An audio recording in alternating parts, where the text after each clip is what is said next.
Hello, welcome back for another moment of hope. In the times that we're facing right now, I feel that a lot of people have trouble with their emotions, especially Christians, feeling a lot of fear, a lot of anxiety, a lot of stress, a lot of feelings that we're really not used to feeling. And unfortunately, some of us actually think, well, if I were a good Christian, I wouldn't feel depressed or anxious or scared.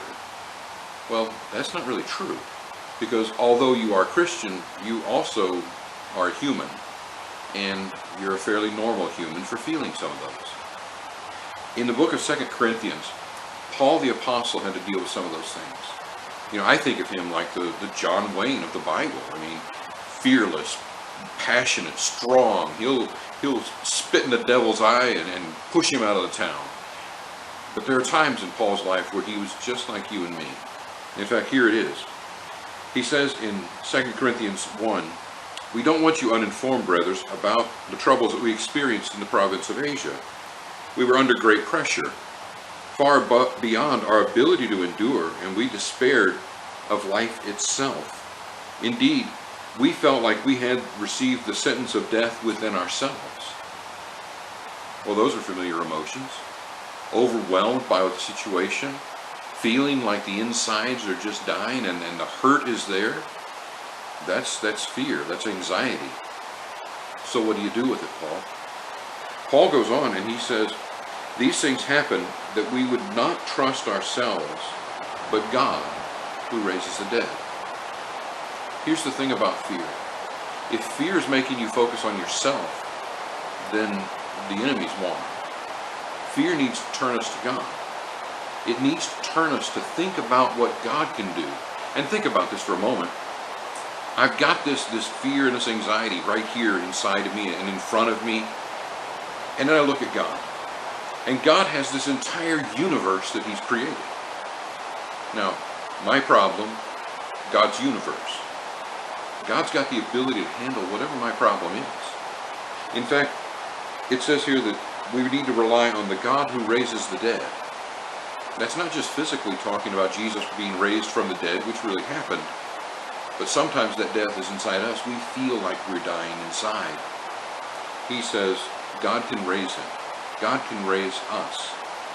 He can give us that. In fact, he goes on and he says, "And he delivered us from so deadly a peril, and he will deliver us again."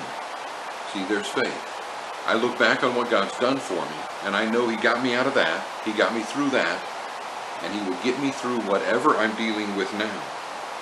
He says, "On Him we have set our hope, and He will deliver us." That's confidence. Well, how do I get there? As you help us by your prayers, then many will give thanks on behalf of the gracious favor granted us in answer to the prayers of many. The pathway to really truly trusting God is to pray, to look to Him, to focus on what He can do and what He will do, to focus on His promises.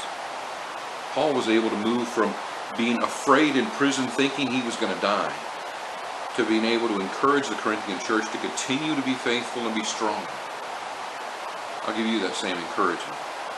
Whatever fear you're facing, whatever anxiety you're dealing with, Christ can give you the hope to get over it. He'll help you to deal with the situation now, and He will bring you through this. That's His promise. Somebody says, "I can't even imagine a solution to the problem we face." That's all right. You don't have to. He does.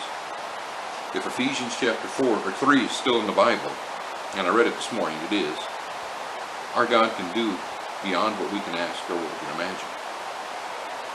Are you afraid? Yeah, me too sometimes. Turn to God. He'll take care of it. God bless you.